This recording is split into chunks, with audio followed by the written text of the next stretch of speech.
Really running a Starfaring 1E campaign, it's a ton of fun. Yeah, like the game's, I love the evolutionist. I love the concept of like a mad scientist who like fucks up their own body to further their brain science, you know, like, I'm smart. I've essentially become the one-shop stop for hand horror commissions. What do you mean by that? What the fuck is a hand horror commission?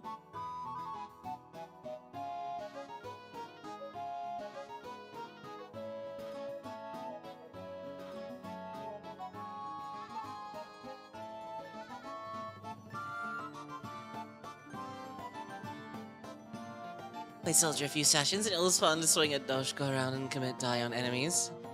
I really like what the changes they've made all the classes to make them not just fighter or bard in space. I mean, I picked Operator because I had mech stuff associated with this. SGO was a mech pilot. Yeah, I understand why you'd pick it. I picked it because I just wanted to be a skill monkey Han Solo pilot type, and then I got into the game and I was like, hey Lumi, one of my mods, I know that you're you're a mechanic and you're really good at fixing stuff. I'm infinitely better at computers and fixing stuff than you, just based on being an operative alone. I'm sorry. Hey, Sayonark. One of my NPCs is an evolutionist who was supposed to be an enemy but ended up being an ally because I'm not allowed to have anything. Lumi's playing like Dungeonborn right now. She's too busy, I think. Are they the playtest? No's looking through the classes. No, I was wondering if there's other classes too. If there are, I'm just dumb. Like, what do you mean? I'm not a dog on her. She's a puppy girl. It's part of the. It's literally the dogging on her. Yeah, she's around here somewhere. She joins in chat just in case anything moderator stuff needs to happen. Oh yeah, that Lori. I did like that art. I like the hand horror art. On the right side, you can use the inventor and Starfinder 2 into the engineer comes out. They did show that the mechanic and also the technomancer are going to be coming as part of a playtest in, I think, May, as like a separate playtest with more technological stuff. They just wanted to like iron out these classes first. They are coming. They showed it off during the Gen Con stuff yesterday, so they will be here. They confirmed it does exist, sadly. Not that I don't like the classes, but I like the classes, but I also don't want my friends to be happy. I have a Trox Vanguard player with a super high mysticism bonus that surpasses both spellcasters and annoys them. Yeah, that game's kind of like that. Hey Lumi, there we are. You established yesterday that you are a furry lizard lover and cat. I am neither of those. I'm none of those, actually. Those are like 3 things. I mean, like, they're adding or moving classes. They're adding more. Like, they're, like, putting over, like, they're, like, just the 6 main base classes for now, 2 spellcasters, 4 martial type characters. And then they're going to be adding more later. There's going to be another spellcaster, the technomancer, and the mechanic is also coming alongside the technomancer and another thingy. I think it's in May of this year or next year, I don't remember. I'm watching Muted, busy doing stuff. That's why I said that you were busy playing Dungeonborn with a bunch of nerds. Thank you for the headpad.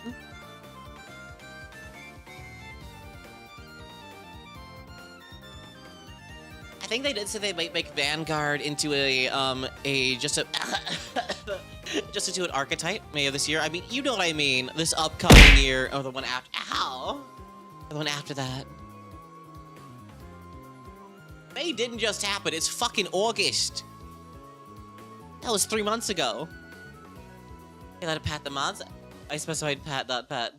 I don't know. It depends on the mod, probably. I think E-Rock might like it. I don't think my boyfriend would. Daisy and Louie are sluts for pats, probably.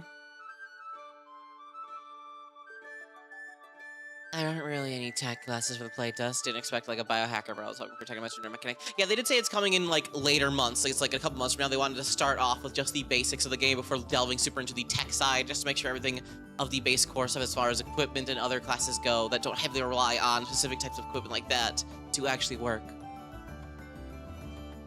Because technomancers and also mechanics like heavily rely upon like very specific subsets of like items, gear, parts of like that are hazards, enemies, stuff like that. And they're like, we want to iron out the basics before we get into stuff that actually relies on stuff. It's like why Guns and Gears exists, like where it's like, yeah, all the gadgets, all the other mechanical stuff, all the guns, all this stuff like that are in this book over here versus like the actual core book. I remember the keynote video, right? They're 2 coming in books. They're announcing it. Yes! They did say it was coming in like a little thingy, and like they're going to be playtesting them soon. But it's not going to be on release.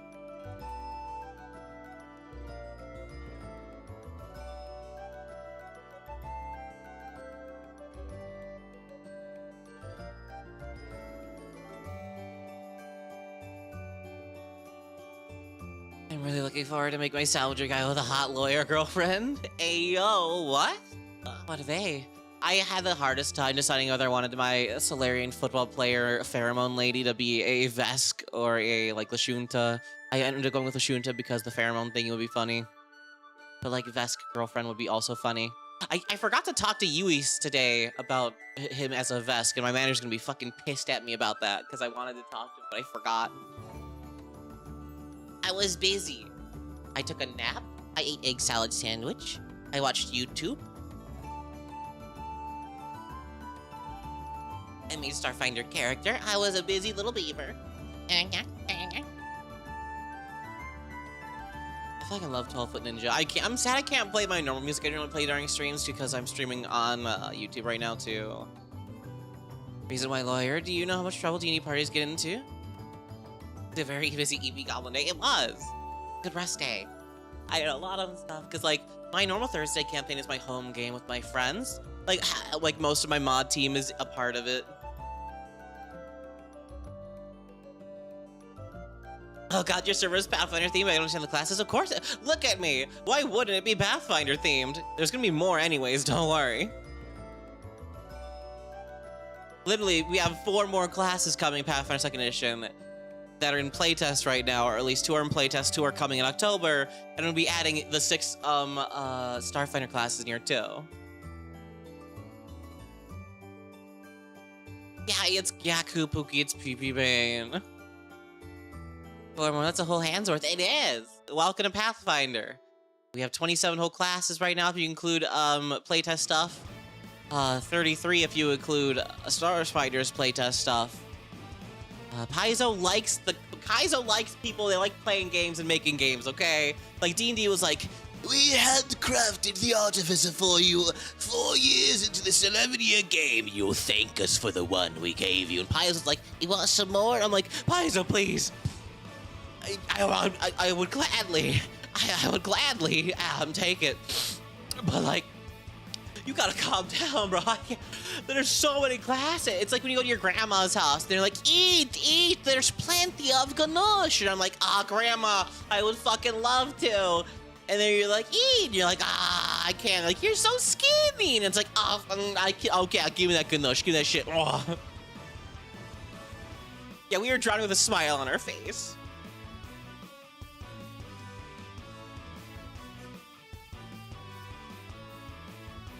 It's like whenever No Man's Sky updates. Yeah, no, it's like, please, let me let me give you money. You don't gotta keep upgrading No Man's Sky. It is just that fucking No Man's Sky meme, but for tabletop games, and I wouldn't have it any other way. Like, I love the constant flow of content. It's not like other stuff is getting, what's it called? It's not like they abandon stuff as soon as they release it, because, like, Chansha Character Guide has stuff for Inventor, stuff for Magus, has stuff for Monk, has stuff for, like, just other ancestors already. Like, there's a Goblin Heritage inside of it. They confirmed a lot of stuff, like, just stuff like that. They're like, just adding more shit for other stuff. Where's my stuff? Where's my more implements for my Thaumaturge, Paizo? Where's my Thaumaturge implements, Paizo? There's 9 of them, but I want more. ADB Leathers.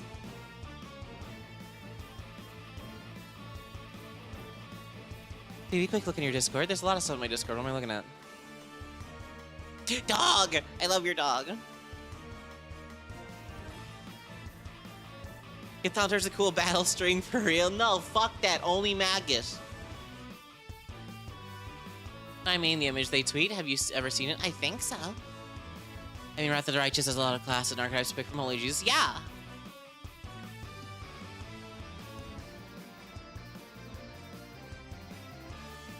Yeah, meanwhile, D&D, and also, yeah, meanwhile, D&D in 2024, we got rid of the Artificer. Give us $110 and you'll get a free, like, token for our virtual tabletop you're not going to play. I think they'll eventually add Skald or Vigilante classes. No, Vigilante got relegated to a basic archetype because there was literally not much you can really go off of it. Like, the Vigilante class is like, yeah, here's a weird rogue, and you're like, okay, there's a weird rogue. I can just be a weird rogue and then also take Vigilante archetype or put on anything else. You see, like, here's the thing. I kind of like some of the D&D dragon designs. I like the blue dragon because it's weird and zappy. I like how the electricity arcs between all the spikes. I like that. It's like an archetype. No, it's just Ranger now. They literally looked at like Ranger and fucking Pathfinder First Edition. Was like, how do we make this better for 2e? And then one of them just took the they took the Slayer class, erased the name with a fucking pencil, and sketched in Ranger over the Slayer name where it used to be, and was like, there we did, we fixed it. What am I fabulous will make next? They're making the natural fantasy right now with like the Gourmand class, and I believe the merchant class is in there too. Slayer's a cool name though, for real. It is, but like, you know, everybody knows what a fucking Ranger is because they play D&D. It's like they already had enough problems changing Paladin to Champion. They weren't gonna do it twice in one game.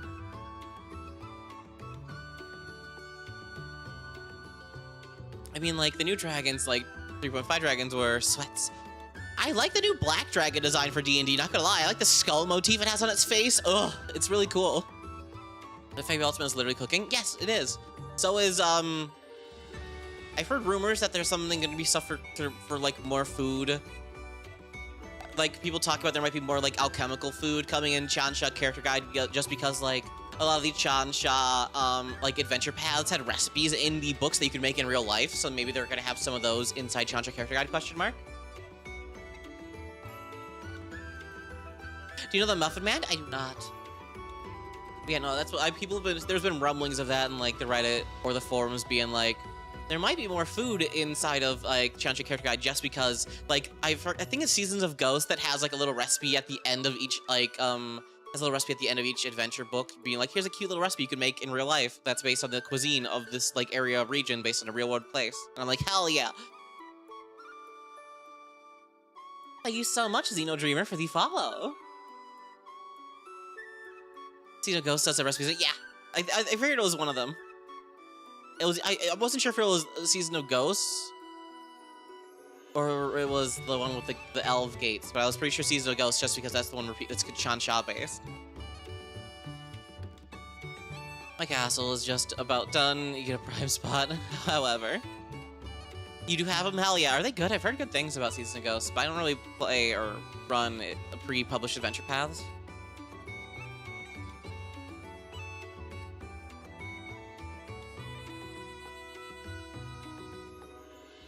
Renovations are underway. That's fair.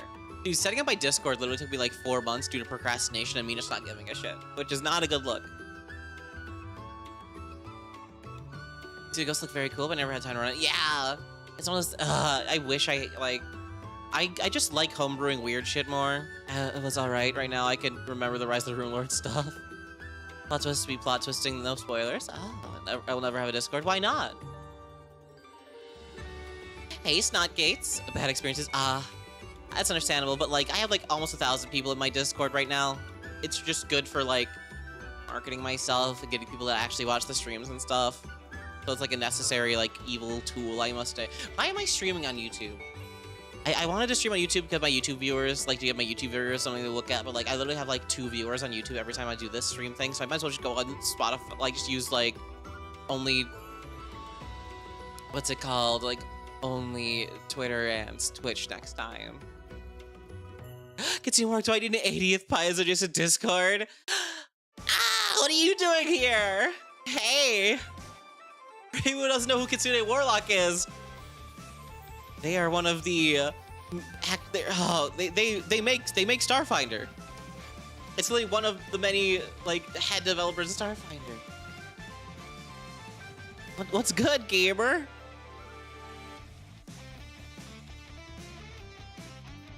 Yeah, it's fucking Dustin Knight.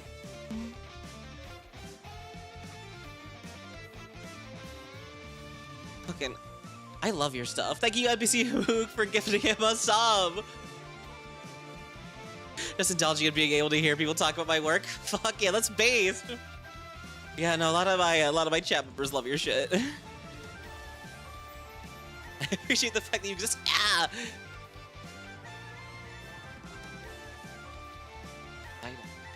Yeah, no, we're gonna go into all the classes and stuff today. We almost finished all of the, what's it called? All of the ancestors yesterday, but my fucking power went out because of a storm. Which we know in post-apocalyptic fantasy designs for games, making a somewhat card game. Okay, here's my, when it comes to post-apocalyptic stuff, I don't really, post-apocalyptic stuff I feel can be neat, but I've always been a fan of post-apocalypse, like the original 2 Fallout games, where it's set so far after the apocalypse that people have already started rebuilding, and it's like them building out of the ruins of stuff. Like, post-apocalypse is usually, like, just right afterwards. It's like, wow, everything sucks. And it's like, no. I like settings that are, like, more hopeful. Like, it's past everything sucking, and it's getting better now. That's my favorite type of stuff. Yeah, I love it where you can see the burgeoning of, like, here's, like, where all these cool people are able to do cool things now. Like, they're using the ruins of the older technology to actually, like, rebuild. Especially if it's, like, a post-apocalyptic setting. In a fantasy world, like just delving deep into dungeons and finding like the ruins of like a remnants of like a super technologically advanced species before like you existed, kind of like the what they called? Who were the fucking guys in Skyrim? Like the weird dwarf elves.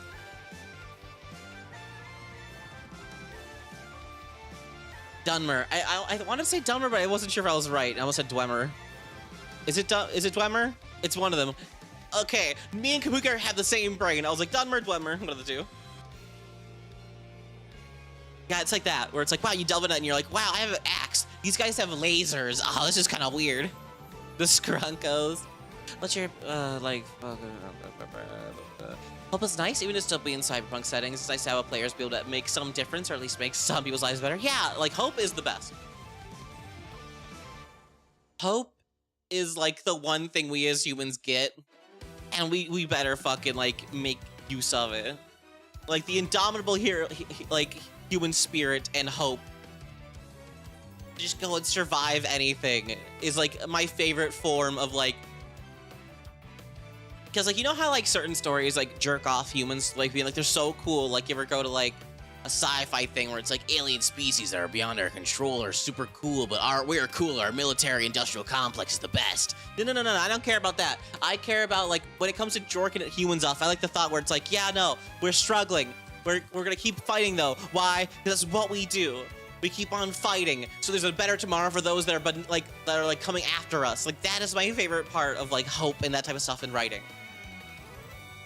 My life might end here soon, but I'm okay with that because that means somebody else's life could exist and be happy tomorrow.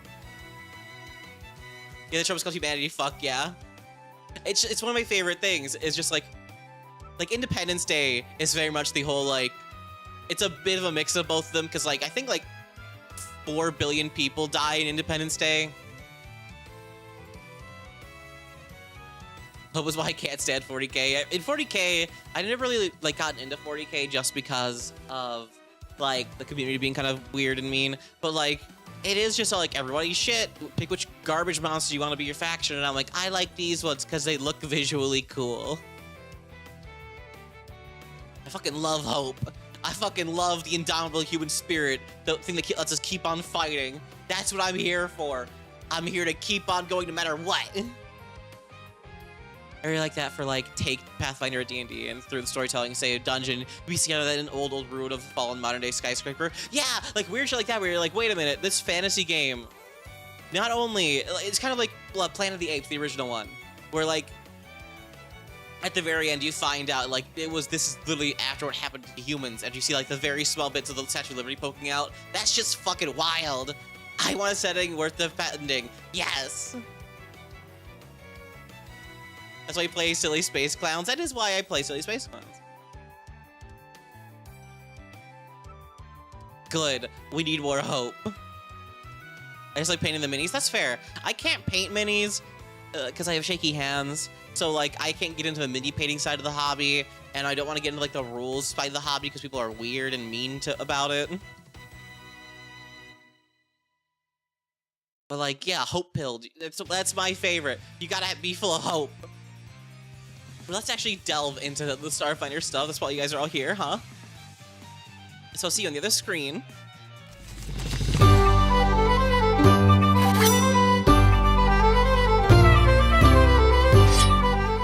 cancer game where everybody fights fueled by indomitable human spirit. That's just called Gurren Lagann, okay?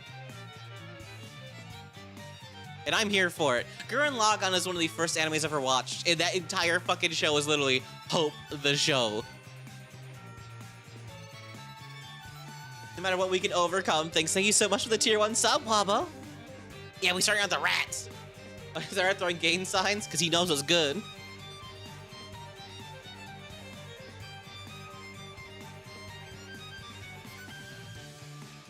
Yeah, delving into rats. They still have the strength flaw and they're still dexterity intelligence free. Size small. Speed 25 feet. 6 HP. As per normal, low light vision, all that stuff. Same as the Pathfinder one, I think. They're rats. Rats. We are the rats. I fucking... that is true. You are a rat, girl. I love how, like, they call them the Yosoki. I think that's how you pronounce it. I'm really bad at pronouncing fantasy stuff. Is it Yisoki? Yosoki? One of them. I like how they're just called Yosoki, whereas Pathfinders are just called Ratfolk. Because I always loved that name for them. And then you have all the different heritages right here. Also, I love their anathemas, like, throw away something that might be useful later. Just put it in your cheek pouch. You never know when you need it, you know? Akatonian Yosoki. Get trained in crafting. You can use crafting stuff thievery to disable a device. And if you already have crafting, you can get quick repair general feat. I like that.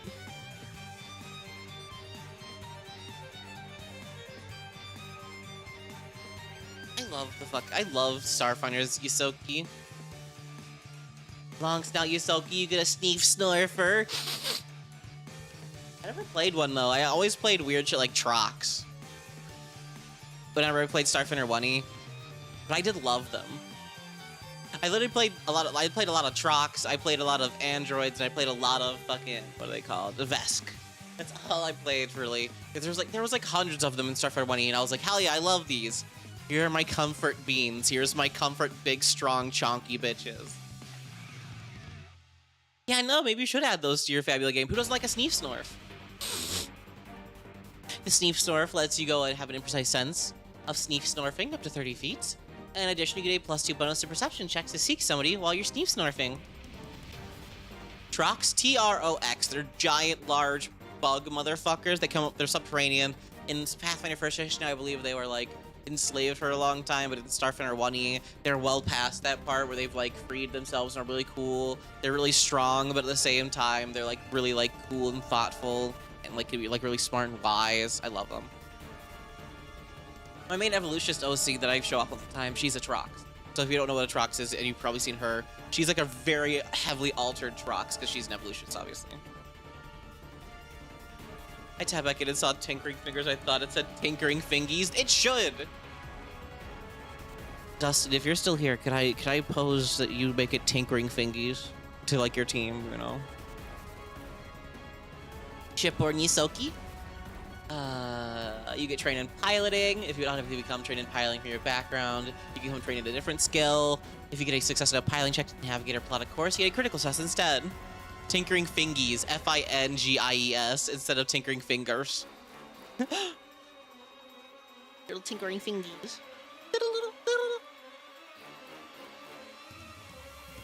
You get a +1 do circus bonus to acrobatics checks to tumble through the spaces of medium and large creatures, and the presence of an enemy doesn't make you very difficult terrain. Ooh. Little Scrungler can just go, woo!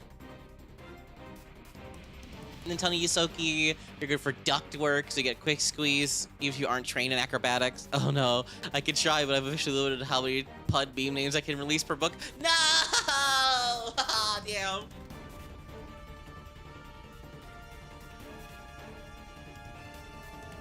I don't know who on the team working on NG, but I do not envy them. They must be suffering trying to work on that.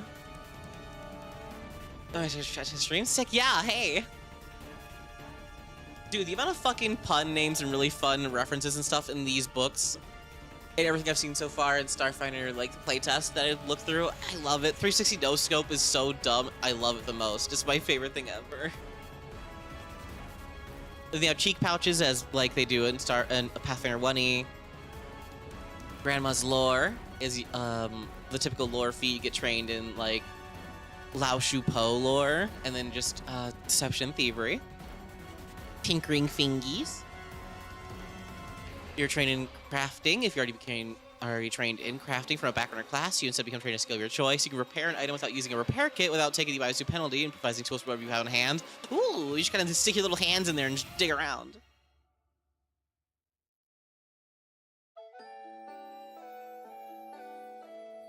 Next up, we need a sniper just called the Intervention that just riffs entirety off the feet.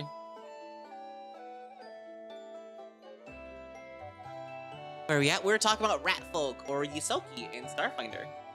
Rats. We are the rats. Fishes and sizers, the same as was in Pathfinder First Edition. You get a little bitey chomp chomp with your little nibblers. You get that hyper fang going on. Ow. Yeah, they have the carcinization spell I saw a while ago. Just makes you crab. And Yisoki lore is another lore feat. This one's for acrobatics and stealth, and then Yisoki lore. Level 5, you got Corner Fury. If somebody larger than you quickly hits you, they're off guard for 1 round. If I want to use it in my Pathfinder 2 game tonight, then go for it. It's a hella good fun feat. Not feat, spell, excuse me. It's like a new game spell, like get isekai, idiot. Yeah, Fibbler Nibblers. You want some teeth? I'll give you teeth. Prehensile tail, you get a little tail you can yoink and grab stuff with. Your tail is considered a pair of hands for the purpose of designating your active hands with switch hands action. Really? Huh. I would never have thought of that. I wonder if that's going to change for, like, Pathfinder 2e stuff, because they have, like, the prehensile tail that just, like, kind of exists on, like, tieflings or fetchlings and stuff like that.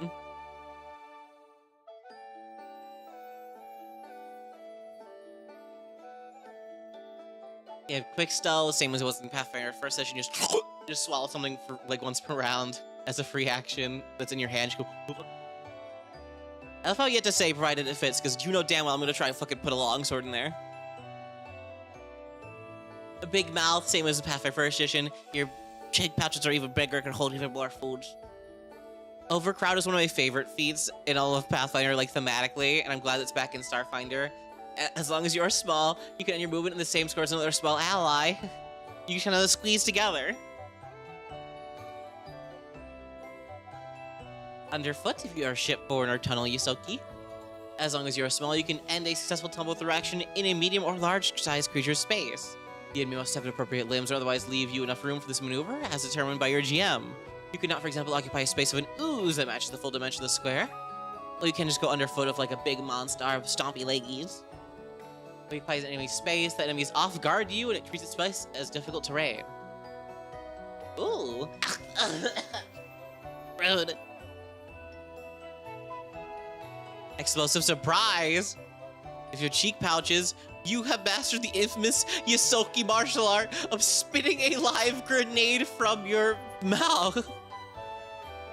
It takes 10 minutes to safely prepare a grenade and store it in your cheek pouches. As a single action, you can draw and throw this specifically prepared grenade using your mouth. You don't need a free hand to do. You hawk a fucking grenade at somebody. I love this. Oh my god. You fucking. They've tied up her hands, Dave. What are you gonna do? I have just the thing. Is that a grenade? It's just the JoJo gun meme. You turn the page. I love you, Paizo. I love you. I love all you fuckers that design stupidly fun, awesome shit like this. Hey, Jolly. Welcome in. Did Yisoki Alchemist spit out an alchemical bomb? Granted, they could just chuck them like a normal alchemist. I believe so. Although I guess bombs and grenades are different in the rules stuff. I haven't gotten to the equipment just yet in the Starfinder playtest, so we'll see. I looked, I thought of being like, one more thing. They're just spitting a fucking live grenade at somebody. Grandmommy's blessing. If you worship Lao Shu Po, she knows it's your devotion, and you can shroud yourself in darkness. When you pray, you may even gain, I don't know words, sorry, to give you a moral soul of information. You gain darkness and read omens as 4th rank divine innate spells. You can cast a spell once per day. You can see through the darkness created by your own darkness. Spells out difficulty as if you had greater dark vision. Prefer bolt gun instead of having to feed meats to your bullets. Yeah, the Rico Kaboom! Do I need to make a fucking crazy rat folk Isoki now? You use the rat guy as a grenade launcher if you hold like a weapon. Yeah, exactly. Like Rico from like Rico from fucking Madagascar. Grammy's chosen if you worship Lao Shu Po. Your steadfast faith in Lao Shu Po is her attention. You gain Divine Decree as a 7th rank Divine Innate spell once per day. Additionally, once per month, whenever you would die, your body instead transforms into a swarm of dispersing rats. 1d6 days later, these rats regather at a safe space of the GM's choosing, a site dedicated to Lao Shu Po if possible, reforming your body, return life at max HP. You could just come back to life as rats. Okay, just like imagine that sounds fucking horrifying to me. Like, imagine you stab somebody and they just explode into a pile of rats and they all just scurry to the corners and shit. I would leave. I don't want to do that. I don't want to fucking fight somebody like that. That's horrifying. Like the new player core 2, Wrathful Casimir already just summons a bunch of swarms of rats. The fact that I can just become rats, I love it. I love how Isoki has both this, like, stinky stealthy ninja shit, and also just Haktwa and Dishonored rat swarms, as it should! Activate rat mode! And just fucking little away. And then you have Slip from Sight, a free action if you're legendary in stealth once per hour. If you successfully use the stealth to hide and become hidden from all current foes, or you successfully use stealth to sneak and become undetected from all current foes. With use of technology, magical talent, the blessing of Lao Shu Po, or uncanny luck, you slip from sight, becoming completely invisible for 1 minute or until you take a hostile action. That's a pretty good way to just fucking yep, and get away. It's literally the fucking Peace meme where the guy just turns invisible. I love it.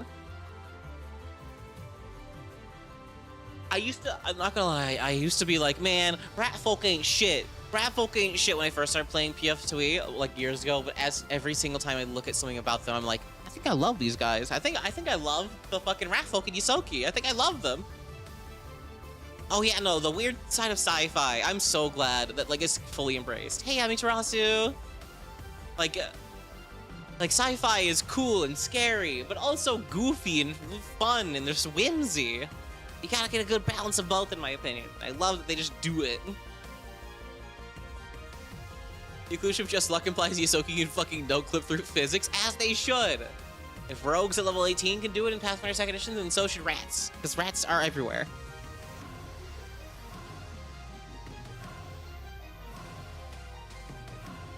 I literally went from like, I hate these things to gently hold like hamburger. Okay, now we're on to fucking, okay, so like, hear me out. Like, I know these guys are undead. But like, hear me out. Yeah, hear me out. Well, they're undead asterisk. The asterisk is they're technically alive, kind of. You're like a corpse that reanimated yourself, almost, you're reanimated by your own soul. And you're like barely living, but like you're corporeal undead, but your body's alive. And it's weird. And I like it. You're dead adjacent. And like your blood is like a black E-core that you can see physically through your veins now. It's really cool. Like you can see right there, like how like they're like weird booply. And even though they're undead, wood. She could correctly hit me and I would say thank you, ma'am. I'm not gonna say same, but at the same time, same. Why'd you gotta make them hot? You can see your veins in your arms. Yeah, I can too, but at the same time, they're not black though. They're not like sticking through my pale ass skin. They're blue sometimes. Yeah, the body is alive, the soul is undead. But yeah, all like Borai look like the same as they did in life, but they're like very palish gray skin with like black E-core veins. Zombie Titan really loose. I don't want to talk about that right now. They woke up dead. Oh, man, I'm dead tired. Don't wake my friend. He's dead tired. Paizo, we know our audience is interested in vampires and Dami Mommies. We have combined this in space. Based. You see how their blood moves, so don't need to be so vain about it, Tina. I hate you. But I hope we'll never die. Yeah, like Bruno from Golden Wind. I'll slowly disappear right before the finale, but hey, I'll be really cool. I referenced Commando. I did reference fucking old Arnold Schwarzenegger movies.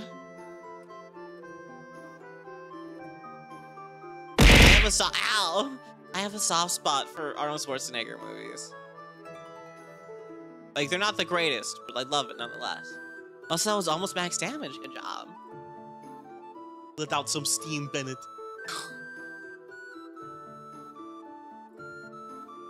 Let's see what makes them tick. These are versatile heritage, by the way, so you can apply this to any base ancestry. So you could be like, this versus a Lashunta, they're hot. Because Lashunta are base hot.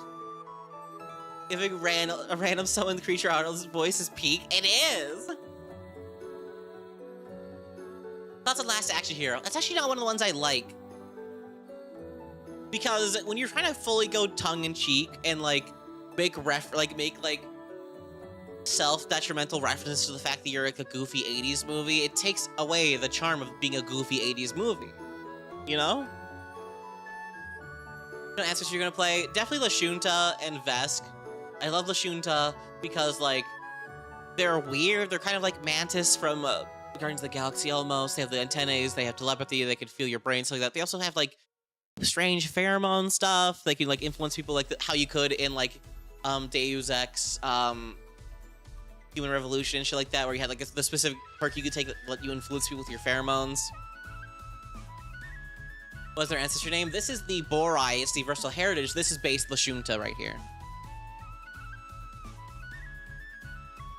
I love Lashunta. I also love Vesk, because Vesk are just Zorgons, but upright with more tech and less burning.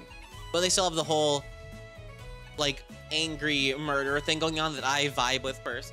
I enjoy it. Yeah, the Cassie augment.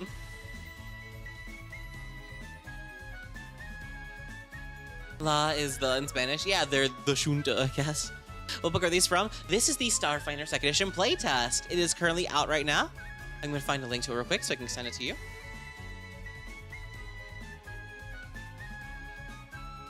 Starfinder playtest. It, like, just dropped yesterday. This is the very last of the, what's it called? The Ancestors and Versatile Heritages we're going through now before we get into the classes. You can get the PDF for free here. I should have made a command. I forgot. I took a nap, okay? I'll do that tomorrow, because we're gonna go over it again tomorrow. God, I want that Fashion IRL, to be honest. It's peak. It's literally peak. It's like a fuck you cool suit thingy, but like it's techno with the hexagons. Like it. They're not exactly. Duskwalker come from, like, they're people who are, like, reincarnated from, like, the boneyard to go and fight undead. These guys are weird corporeal undead that revived their own body with their own soul. Like, they reanimated their own bodies, so they're kind of, like, barely living, they're barely living, technically undead. Yeah, everything in the future needs to have cool hexagons and chrome. And you might be like, wow, that's a goofy trope. No, it's peak. Look at this. Look at how cool it is. Look at how awesome and pretty it is. They're kind of like Revenants, yeah.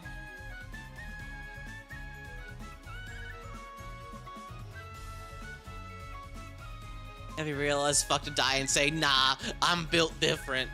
Just be like, nah, I'm him, and come back. I read corporeal for instead of for corporate, and I was worried there might be undead corporations. There are, if I remember correctly. There is like an entire thingy, like a big CEO guy who is like a fucking Borai, or at least an undead of some kind. Yeah, no, like imagine being like, haha, I killed you, and then like Undertaker meme, just stand up behind them. I want to play the corporal race, please and thank you. Eox has a lot of undead corpos. That's what I was thinking of, like Eox. They're like entirely a bunch of undead and stuff like that. It's like if Geb was an entire planet and cool. There's Zul, the entertainment mogul. I'm trying to remember, because I remember playing like an adventure path a while ago where like there was a big, like, cool undead guy that was in charge of shit. I think that might be it. God help you're fired. They're not gonna like smite you or something.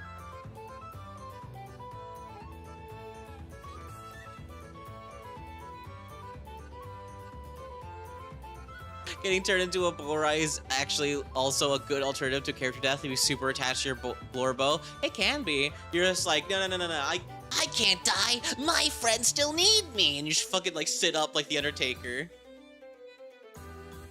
Or do that fucking Genos, like, jet yourself upwards out of the ground type thing. Yeah, imagine like the Grim Reaper comes to take your fucking like soul away and you just go, nah, and he's like, what do you fucking mean, nah? And then just get up and leave. Borai heritage. You've returned from the brink of death as a Borai. At once both living and undead. You gain the Borai and undead trait in addition to the traits from your ancestry. Unlike other undead, you do not gain void healing. You're healed by vitality effects and damaged by void damage as if you were a living creature. Likewise, you can be stabilized, healed, and brought back to life as if you were a living creature, save that you always return to life in your normal undead state as a Borai. You get low light vision or dark vision if you already have low light vision, and you can choose from Borai feats and feats from your ancestry when you begin the ancestry feats. Phrasma, not gonna lie, Boneyard's sick as fuck, but at the same time, fuck you, and then flip her off as you fucking ascend.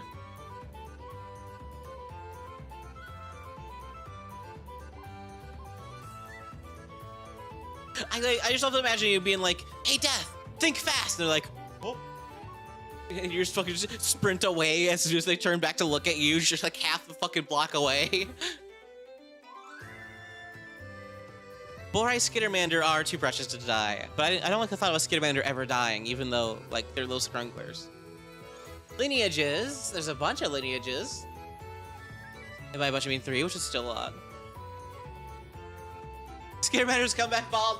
I don't want to see a fucking, like, hairless cat Skittermander.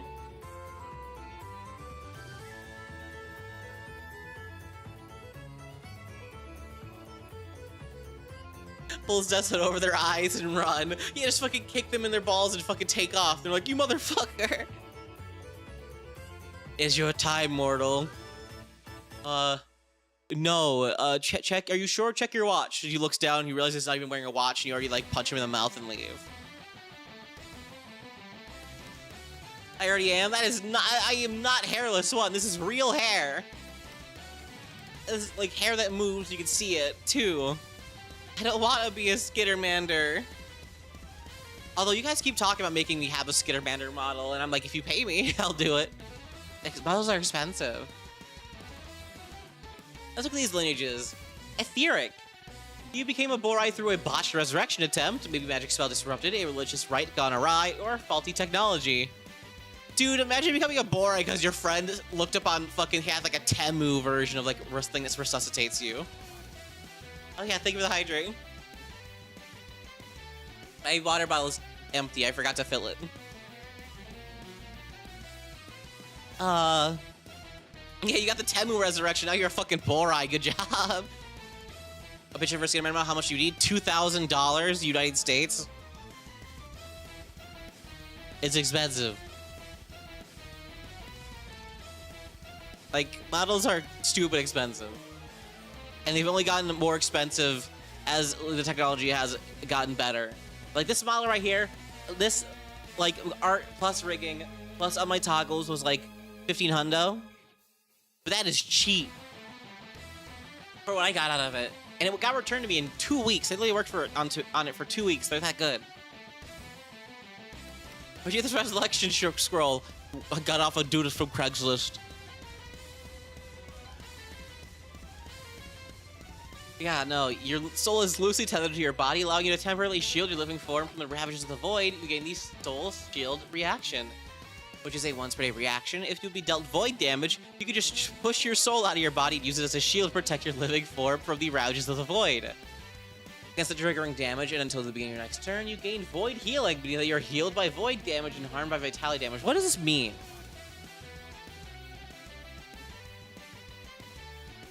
I'm a little confused on that. Does that just mean you're immune to it? The damage, or like, do I get healed by it now? Sorry, is that what confuses you? Like the soul shield thingy from the Borai, where it's like against triggering damage with the next turn, you gain void healing, meaning you're healed by void damage and harmed by vitality damage. Does that just make you immune to the damage, or like, does that like heal you from the void damage? My brain's small and wording is hard sometimes to understand.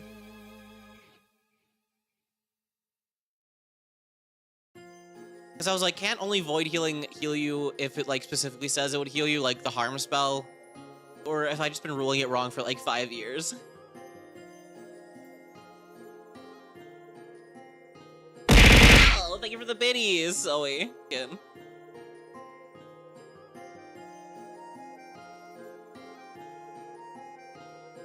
I don't know, that's just like my brain is confused if you just become immune to it or it heals you instead.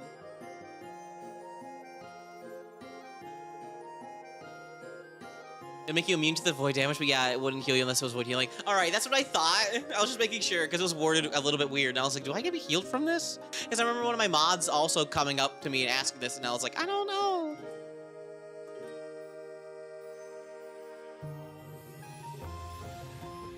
Hey, you could use the hard space shipbreaker, OSD. I guess that just means that you get the void healing stuff. So if it specifically states that you can get healed by like a harm spell, then you can get healed from it instead. But in general, just you're immune to void otherwise. Headstrong, I'll take you on. Headstrong, I'll take on anybody. When you die, you refuse to accept your own defeat and clung onto your corpse, forcing your soul back into your body to give you life alongside it.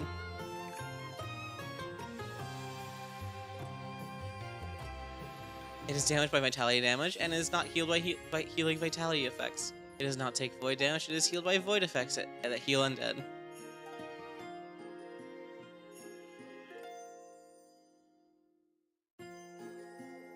OCV's greatest advantage, Headstrong by the shitty band Trapped. I just love this one where you're like, it's time to die. Fuck you, I'm not dying for shit. And you just come back, which gives you a +1 bonus to will saves against being feared. And effects that would make you confused or controlled. Ooh.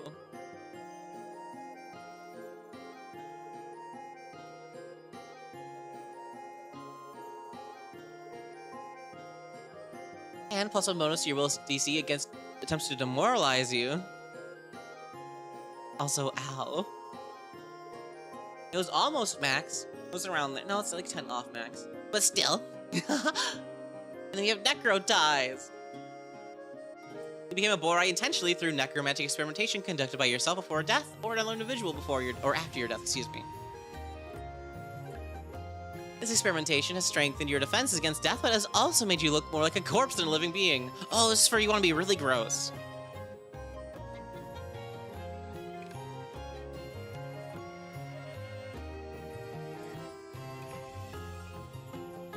I like being able to be really gross. Yeah, this is the Borai. It's the people who like are kind of undead, almost question mark maybe, but not really. Like you're living, so you still take like vitality healing and void damage, but you're like resurrected yourself via your own soul. Like a follicle, not necessarily, because like you died. You just decided not to fully die. You're just like, no, get back in there. You just like you see your soul like flying out of your body. You're just like, no, and just grab onto yourself and just try to squeeze yourself back in there. You're like, not today, Satan.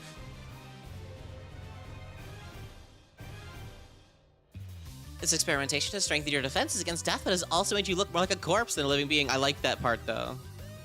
I like the fact you can be kind of gross. You gain the diehard feat, and death effects no longer kill you if they reduce to 0 HP. This keeps you from being automatically killed or from having your dying value automatically decrease, but it does not make you immune to other parts of the spell or effect. For example, you can still take mental damage and become frightened from a vision of death, you just don't instantly die from it. It's literally like I thought you died. I got better. Necromongers from Riddick? Kind of.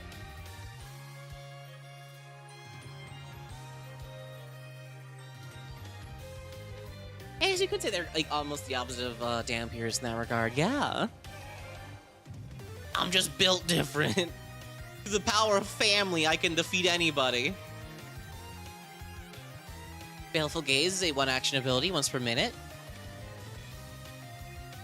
That's different. You have an ominous presence on Nerves of Living. You get the harness the sinister aura of your own advantage. You can scare foes with a focused great glance. I almost said gaze. You can focus your ill intent on one living creature within 30 feet of you. That target must then succeed on will saving throw against the higher of your class DC or spell DC, or become frightened 1, frightened 2 on a crit failure, and then stupefied 1 as long as its frightened condition lasts. But once you've used Baleful Gaze against a creature, it's temporarily immune for 24 hours. You just stare at them and they're like, ah! Also, I'm dumb now. I like it.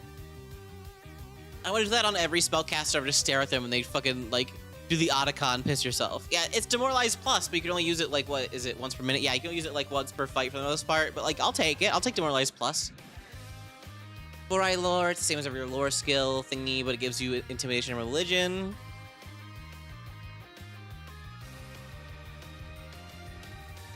Death Touched Caster. Choose one of the following cantrips, Vitality Lash or Void Warp, but you can cast a spell as a Divine Innate spell at will. You can take it twice and then get the different cantrip. Only Slightly Dead. I like the name of this. Is that a Princess Bride reference?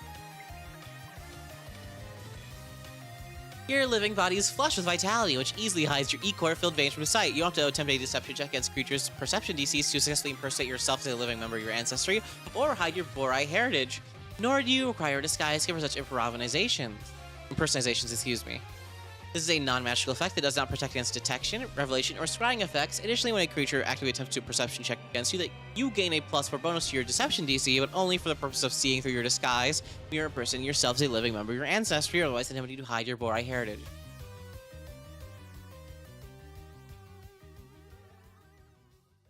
You said he was dead. Oh, he's mostly dead.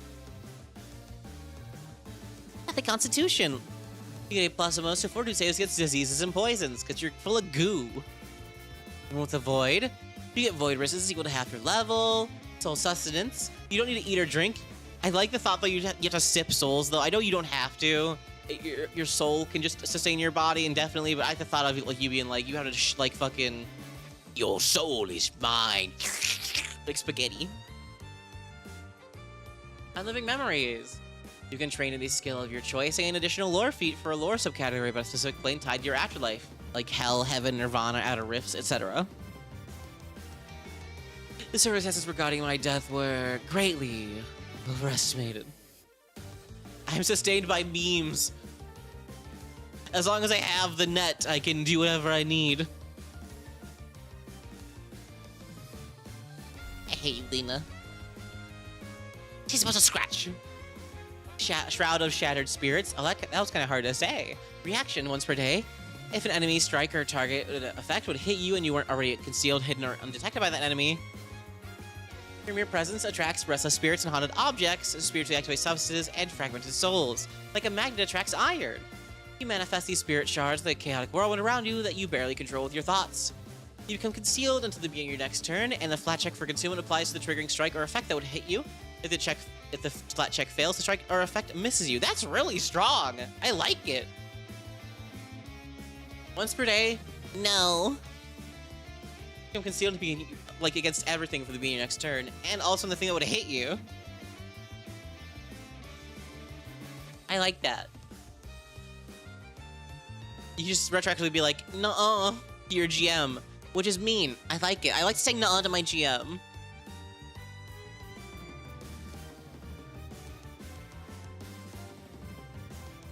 Resonant Weapon is a one-action ability. Until the beginning of your next turn, your weapon grants the effects of the Ghost Killer weapon fusion. At 70th level, the strikes from the weapon deal an additional 1d6 spirit damage. I haven't gotten to what the weapon fusions and stuff are yet, so I don't know how good that is or how cool that is, but it sounds awesome. Unleash Pneuma. Once per day as a 2-action ability, you unleash a portion of your spiritual essence, either the vitality of your living body or the void of your undead soul, in a violent burst around you, dealing 5d6 damage of your selected type, see below, to all adjacent creatures. Basically, reflex saves your class is your spell DC, whichever is higher, and the level of those afterwards. I feel like that should be 11th level, and 2 levels afterwards, because you already get this at 9th level. Increase it by 1d6. I don't think you should get 66 immediately at 9th level. When you take this feat, choose either Vitality or Void. Once chosen, the selection can't be changed. Unleash Pneuma gains the chosen damage type against the chosen trait. You can take it twice, but select a different damage type each time. If you do Unleash Pneuma, the frequency becomes once per day per damage type rather than once per day generically. Upside of weapon fusions, they're removable for equipment, so you can swap them as needed. Okay, I haven't gotten to the equipment yet, so I don't... Like, I'm going this mostly blind, so I can just experience it all. So I don't know a lot of stuff yet. 13th level 1, Intuitive Talent. Once per hour, you enjoy embracing new experiences, having a knack for picking up new skills and talents, sometimes over the course of countless lifetimes. As your semi-dead nature grants you a wider perspective. Take a skill you're untrained in, and to begin next turn, you become trained in it. Neat. Metabolize Soul once per day as a single action. You should go... And you get 38 HP, plus a number of additional HP equal to your level. That's pretty good. Stubborn as ... When you critically fail a saving throw against a mental effect, you get a failure instead. Additionally, you get a deny failure reaction. Ow, I like the sound of that. You fail or critically fail a saving throw. You refuse to accept your failure, exclamation point. You reroll the triggering saving throw. If your result is a critical failure, you use deny failure, doesn't count towards its frequency. Ooh, you just keep spamming. No, no, I refuse to fail. What noise is what? I make a lot of noises. Baleful Aura. If you have Baleful Gaze, you can choose the Baleful Gaze as a 2-action ability rather than 1. When you do, Baleful Gaze gains the Divine trait. This is a visual trait. It affects every living creature in 30-foot emanation, rather than just a single dude.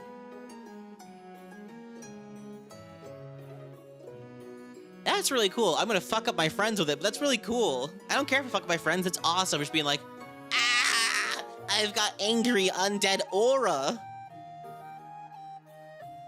The crystal girl at my work says I have a purple aura. I don't know what that means, but I hope it's cool because it's my favorite color. Undying is a reaction once per hour. If you have the dying condition and you're about to attempt a recovery check, you just say no. I love the description for it, though. You've died once before and have no intention of dying ever again, so your soul stubbornly resuscitates your body when you would otherwise perish. Just do it again. Death is waiting for you. Death is right outside, looking at, like right outside the room, waiting for you to fucking die. And as soon as he opens the door, you're just like, nah, fucker. Nah, not today.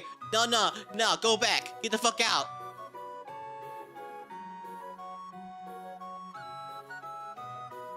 You restore to 1 HP, lose the dying and unconscious conditions, and can act normally on this turn. You still increase your wounded as normal, but you're like, no, don't let the snail win. I ain't hear no bell. I love that. Just the whole like, nah, get the fuck back outside, Death. I'll tell you when I'm ready.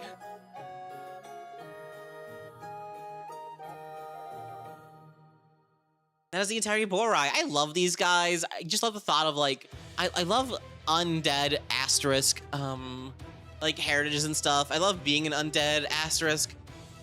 It's just really, I don't know, I've always loved zombies and skeletons and just weird, zany, undead, like, playable stuffs. And I'm glad this is a base of versatile heritage in the book. Yeah, it's the same philosophy as Vampire Masquerade. You only live twice. I like the thought of like you cracking your knuckle, like you stand up after you like stop yourself from dying, you crack your knuckles or your neck, and you're like, you can stay here. That guy right there, he's gonna be the one you want. Just be like, I'm gonna kill the other guy instead. Just stick around, Death. Just wait 2 more seconds. I got this. Crack, crack, crack. Hey, Mork, what's good? Real talk? Why is the Borai Lashunta? Why is the undead Lashunta lady hot? Why is she like this? Why is she so cool? She looks like she's gonna like slam down a stack of papers on my desk and then make me work overtime for 3 hours. And I'd be like, yes, boss. Thank you, boss. She is Lady D style as Junta. And we're eternally grateful for her. I'm gonna fill my water bottle up real quick. I'll be right back. Thank you for being patient.